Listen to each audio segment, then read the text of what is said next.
Are you an agent struggling to understand real estate economics? Would you benefit from learning how top agents structure their businesses? Then you've come to the right place.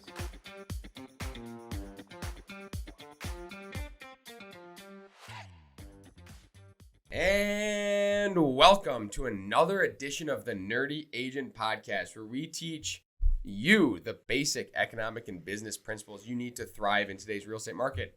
I'm your host, Luke Pettersen, with my brothers and fellow nerds, AJ and Josh. What's going on, guys? It seems like if there was a competition for best citizen, currently I'd be winning, right? Did you not vote yet, Josh? Not yet. It is voting day today. I know when this releases, it won't be voting day anymore. We'll have the outcomes of all these elections. But no, AJ already voted, it seems. I got here early to prep for the podcast. Best so citizen. I'm going to wait until after. AJ was late today. He was the last one to arrive, I think. Yeah. So I guess he was doing a civic duty while we were doing our business duty. Well, we'll be voting later today, me and Josh. So don't worry, AJ. We're going to get it done. The podcast listeners may not ever know that, but they will know that I did vote. He's got a sticker. So one thing I will say is I voted. As a huge nerd, I have said for many years that I thought it'd be really fun if I would go back in time, if I would have been like that political analyst role of like looking at the demographics for a candidate and figuring out how to get all the votes needed to win an election and percentages. Anyways, I think similar Josh, to what we do. I think you could be that CNN guy who has the big smart board. map and yes, point that at could be stuff. Josh. But let me look. Here in this county, normally This blues, county blue, votes 47%. for elections in this state, and yeah. On another side note, the listeners, just in case there is never another edition of the Nerdy Agent Podcast, you will know that I won the Powerball. Because I bought a couple tickets to the $1.6 billion Powerball. And so if we don't release anything but this episode, that's why. That's likely what we happened. all retired. It's over. So yeah. If you win, we get something. Though, yeah, right? just in case. I already told Hannah. Don't worry. All right. We All right. apologize in advance. Today, to start with the Would You Rather, which I changed a little bit because Josh had it not very much. But would you rather have your client pay $10K over list price for a house or offer with no inspection and get the house at list price? Let's assume this house is $350,000. I had $5K on here before. It was not a big enough spread for me. What if the house is $45,000? It's a $350,000 Standard house. price. So $10K over. You're either getting it at This $360,000. seems like a difficult one though. Like, because what if this was like a townhome built in 2015? Single family house, 1960s. Ooh, 1950s. That's tough. I Our bread have and butter. the only single family 1950s homes that I've ever sold with no inspection would be the ones that we have purchased, I would say. So I would go with over list What price. if you think about it statistically though? It's more of a your client feels comfortable thing that the inspection is worth. The odds of you negotiating a $10,000 issue on a 1960s home at $350,000 is slim. You're statistically better off probably doing the no inspection. Because you're not likely, you're likely to move forward with the transaction, and you're likely to ask for less than The $10,000. only way, and I get now why you said 5K, because you're probably closer to getting the 5K spread. Statistically. Yeah, the only way I've gained a 10K is probably going to be radon is high, furnace needs to be fixed, and the sewer line needs some sort of fix. Yeah, but even if the sewer line needs full replacement, you could get there. But most of the time, it's just a belly or it's just a crack, and they shoot that liner down there. It's $6,000.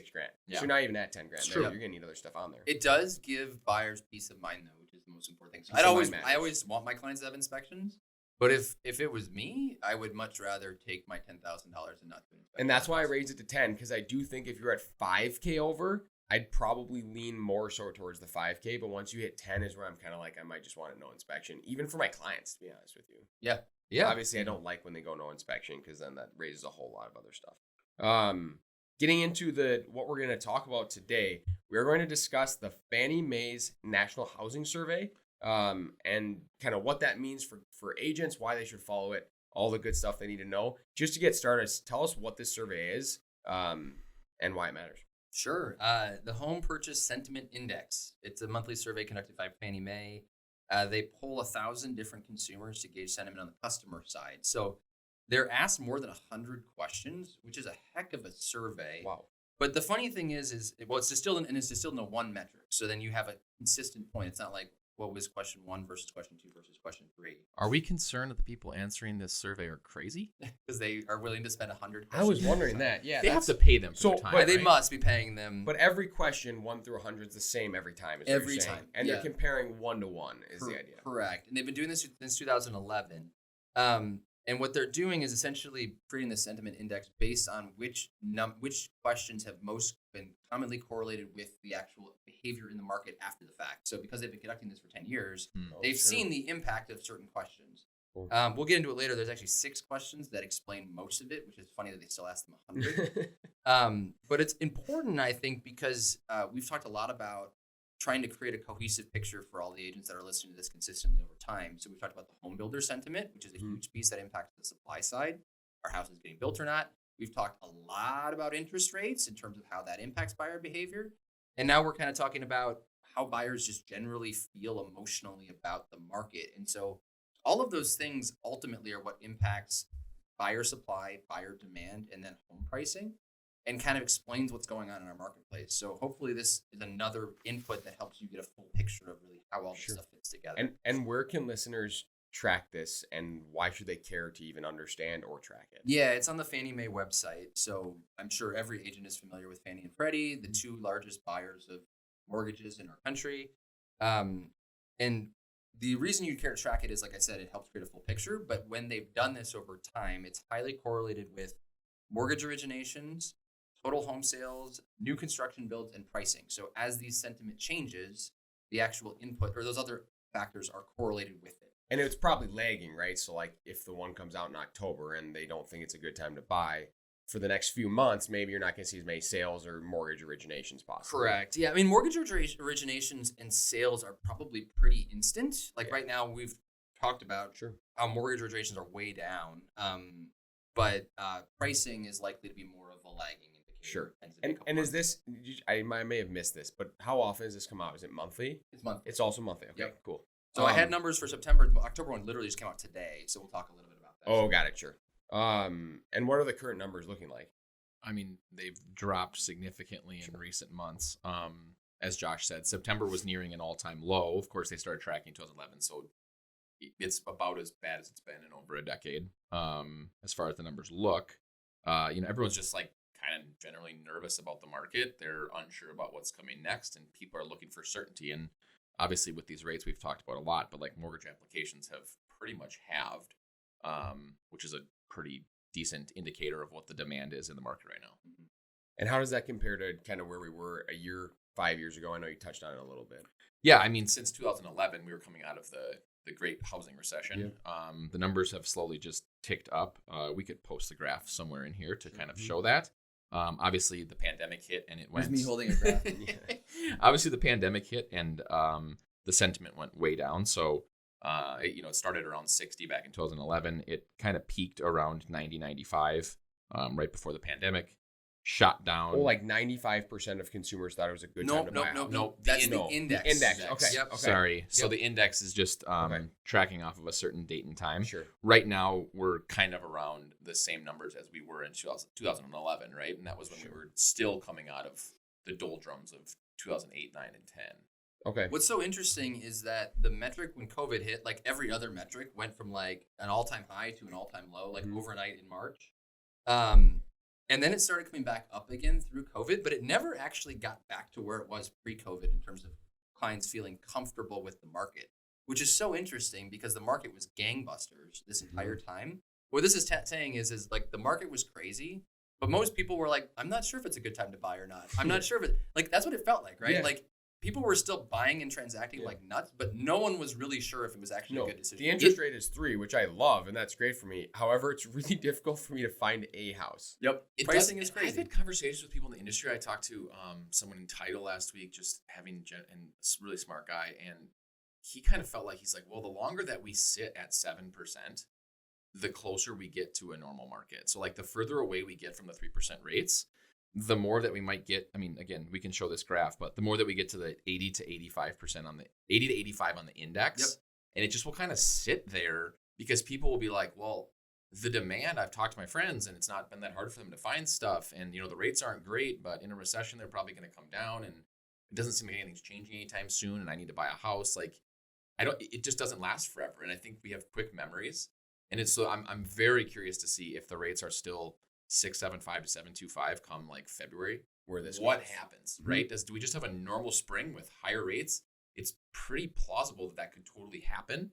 It's just a matter of how much inventory we end up. I was gonna say, if you do see into the new year, if you see new listings start to increase, people might start looking at it going, well, there's decent supply. My payment might not be where I want it to be, but I can actually find a pretty decent house that I want. I think the one that I keep hearing, I listen to a lot of Tom Ferry podcasts. He keeps talking about how during the pandemic, even at those interest rates, it was like the highest amount when they survey these people that they feel remorseful about the house they bought. Like it wasn't what they really wanted that bad because they just needed to buy get something. I gotta buy on their contract. And so now people can kind of decide. And on a purchase that big, 6 months, to wait 6 months is not that big of a deal. I mean, we've talked to people all the time about that. Yep. As soon as like I have clients now, right? We've talked about like 3, 4, they've been looking for a long time. Now it starts to get kind of weird where they're like, we have to buy something. Mm-hmm. Once you get outside of like 12 to 18 months, if they haven't like put it completely on hold and the rates is what it is, like they're probably just going to move forward and try to find something. Like people are not going to stop their entire lives for 2 to 3 years just because of an interest rate. I don't think. Mm-hmm. So it'll be interesting to see. I'm with you 1,000%. And this is more I've thought about where this is going is, and this might be, I mean, I don't know, controversial to give a crystal ball on the podcast, but like right now, I'm convinced the rates really matter, but I think they matter more so when it comes to people's emotions than when it comes to people's logic. There's so much fear everywhere right now, and there's so much negativity just in general in the world. Everything. I mean, it makes sense, right? We just came out of a crazy pandemic, and now there's inflation, and then there's a war, and now rates are going possibly up. A recession. And there's a recession coming, and there's elections going on literally today, and you read every headline, and there's all like crazy amounts of fear. And every politician's out there telling you it's the most important election of our entire lives. Yeah. So I do think, to AJ's point, the rates, the reason why they're driving fear is because there's no consistency, there's no stability, and every time Powell opens his mouth, it might get worse, it might get better, we don't know. Mm-hmm. And so there's so many people that are like, I just don't know what's going to happen, so I'm going to just let this emotion get out of my brain and not have to deal with buying a house. And I've told a ton of people this week, I said, this week's a really important week for you. Yep. If we see split Congress like they're probably anticipating, and we see the inflation numbers start to back off, that's a ton of certainty for traders in the market. The rates might just shoot back down. The stock market might rally. You'll even see it tonight on the futures. It's going to be like, I hate staying up late, but I probably will just to follow this. If you start seeing numbers roll in and either the Republicans are taking over both of the chambers or just one, you might see the S&P just rip on the futures market tonight because that's more certainty of what's going to go on.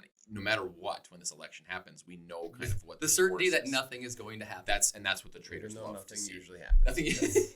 Nothing. Again, but like, right? So it's gonna be interesting to watch that. And then on Thursday this week, and again, this podcast won't come out until next week, but we'll probably talk about it on our next podcast. CPI number comes out, and if we see just good news just one freaking time, you're going to see some more certainty and some better outcomes probably for across the market. I will say it until the day I'm no longer selling houses that the one thing I didn't expect getting into the real estate industry when we sat down for lunch 5 years ago was that the real estate industry, when you are a real estate agent, is so interconnected to the entire economy that everything that happens, all the most important things that happen in the United States directly affect our job, which is pretty freaking cool. Yeah. I think it's pretty fun. Yeah, and weirdly as an agent right now, there's also a lot of fear in your own world, right? 100%. Like the amount of houses even our team is selling is a lot lower than what it was earlier in the year because the market has just died down a lot and everyone's kind of hunkering down. Yep. But at least in my opinion, right, if this is truly based on fear versus based on logic, transaction volume in the spring is likely to pick up from where it is today. Yeah. And the fear you're feeling about, holy cow, I'm not selling any houses, it might continue to exist for another 6 months, but know that there's probably some positive news at some point in the future. You just got to push through it and find a way to save. I will also continue saying this like we're saying to all the new agents.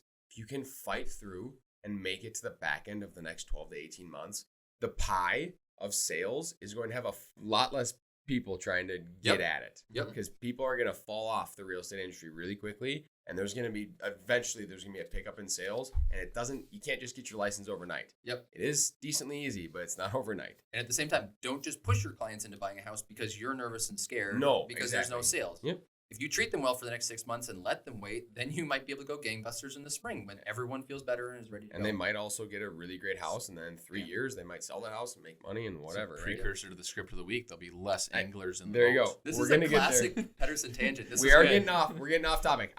There's just a couple more things I want to talk about with the home sentiment. Do we have the percentages of consumers for the good time to buy and good time to sell on here? Yes, we do. I want to talk about what those look like right now in September and October. Yeah, so I guess let me first go into the 6 questions that are really important. Do that. In this Do the 6 sentiment, questions. because the reason why this survey is important is they ask 100 questions, but 6 of them really weigh heavily. So the 6 questions are: is it a good time to sell? Is it a good time to buy? Which are pretty basic questions. I'm not surprised those are good questions. What do you expect interest rates to do in the next 12 months?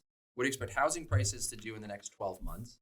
Are you concerned about your employment in the next 12 months, which is also right now a bigger one than we've had in the past? And what has happened to your income in the last 12 months? So those 6 questions they found are most correlated to the behavior in this survey, or the number in this index, which once again impacts the market in terms of how buyers are behaving. Of the good time to buy, good time to sell. So it was 19% in September, which was like an all-time low. Okay. It dropped to 16% in October. I'm being a good time to buy. Yeah. So to our point, everyone is scared right now, and only 16% of people think it's a good time to buy. So you're just going to run into that constantly. Be prepared for that as an agent, because everyone is nervous about buying right now. 59% said now was a good time to sell, which is actually higher than I thought it would be. Yeah, that's decently high. But inventory is low. My guess was, they've probably built up a lot of equity in their house. They know prices are still pretty high. They think it's a decent time to sell. But that was in September, right? That was in September. So I'm seeing the one from October at 51%. So it probably dropped because the buyer sentiment has continued to come down. Sure. Yep. If no one wants to buy a house, it's not actually a good time to sell. That's true. But what's really interesting in this survey is that people were really unsure about home prices. So about 30 as they will go up, they will go down, or they will stay the same. So people are not really predicting a drastic fall off in pricing, but they are saying it's not a good time to buy, which is kind of interesting. But almost 65% of people said interest rates would continue to go up in the same survey. So what that tells me is people don't broadly understand how mortgage interest rates work, right? The Fed's going to keep interest raising rates and mortgage rates will go up. That's what their general belief is, and that's why this number is so high. But also that just pricing is such a black box that no one really knows where it's going, and no one really feels confident one way or the other. It's not necessarily logical. It's the fear-based. That's what we're talking about. What most people in financial markets refer to is, they say, the term they coin it is rent and home prices are very sticky. That's the word they use. Yep. Because it's not a trader trading at his desk. It's like people making real decisions of where they're going to live and their kids are going to go to school, and so it takes way longer to see any impacts. I have another. I'm just reading the article from this morning about October. There's an interesting one on here too that says, asked if they would buy or rent if they were going to move, and it's at 66% said they would buy, up from 62% in September. Which is an interesting number. That even though the percent people think it's a good time to buy. Well, because theoretically, even if you think it's a bad time to buy and you have to move, it's assuming that people think it's still better to buy than rent. Yeah, I mean, I don't know if we haven't talked about it. We won't hit on it today, but rent prices are still continuing to be really high. They're up 7.8%. They survey that in this survey too. So 65% of people think rent prices will continue to go up, which is probably what's driving that metric. I mean, how complex is this market, and how complex is the human brain is kind of what that's telling crazy. You, right? It's super fun. I think we should definitely come back and visit this for the January survey. I'm curious in February what that looks like and compare it to where it was today, because that'll be interesting for the agents to know. Let's get into the script of the week before we run out of time here. We are out fishing today. AJ must have written this one because I definitely didn't. AJ's fishing and Luke and I are sitting and drinking beer. You're fishing with some buddies, and someone says, "Dang, it seems like it's a tough time for real estate consumers right now. How are your clients feeling? How can you use this survey to stand out and be the expert in the room?" Do we? You want me to take that one? Yeah, that's you, AJ. Script of the week. You're mid cast right now. Okay. Mid-cast. I would say it depends what kind of. Wait. You're reeling in a bass. It depends what kind of bait and tackle. I don't think you'd be able to answer that question with the bass jumping. Seems like a tough time for say. I would say it depends what kind of bait and tackle you have in your bag.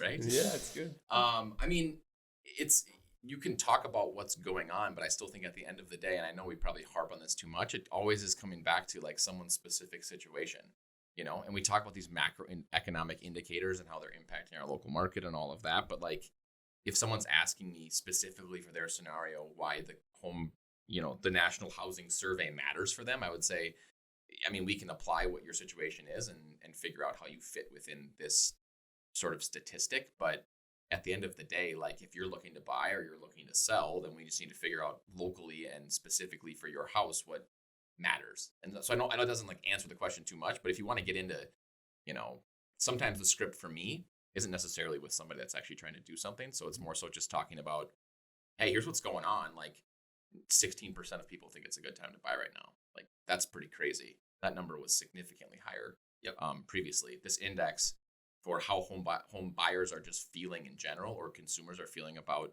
being a buyer, has dropped significantly. So what we're seeing across our market is listings are a little bit harder to sell. Less buyers are coming in the door. They're taking a lot more time to make their decision, et cetera, et cetera. It'll be very interesting to follow it again as we move forward. Yep. I literally got asked this question with a friend on Wednesday this last week, and it's the same type of thing, right? It was, in general, things have slowed down a lot. There's a lot of fear and there's a lot of confusion in the marketplace.